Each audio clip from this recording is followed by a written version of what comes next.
10 сынып олимпиадасына келген мына есепті талдап тастайық. N квадрат плюс N плюс 5 саны толық квадрат болатындай натурал N сандарын табу керек.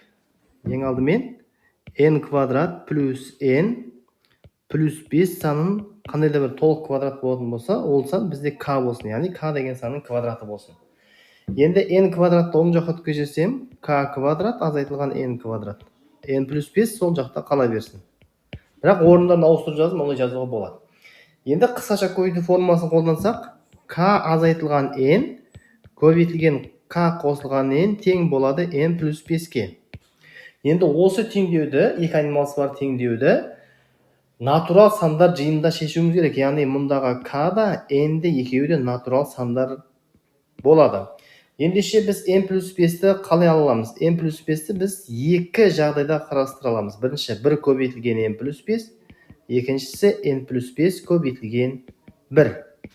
Сонда біздің бірінші жүйеміз андай болады. K минус N-ді бірінші жағдай бойынша 1-ге теңестіреміз, және K плюс N-ді N плюс 5-ке теңестіреміз. Бірінші осы жүйені шешейік. Так. Бірінші теңдеуден K-ны тауып алсақ, ол бізде N плюс 1 болады. Екінші теңдеуге апарып қойсақ, N плюс 1 қосылған N тең N плюс 5.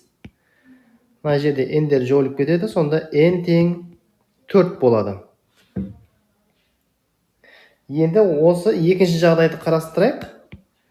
K минус N-ді N плюс 5 деп алайық, және K плюс N-ді 1 деп алайық.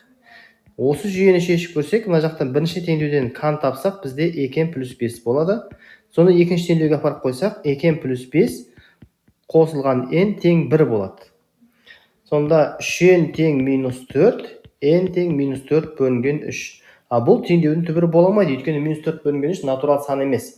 Сонда N тең 4 болған жағдайда ғана, мына N квадрат плюс N плюс 5 саны толық квадрат болады екен, сонда жауабы бізде 4 болады.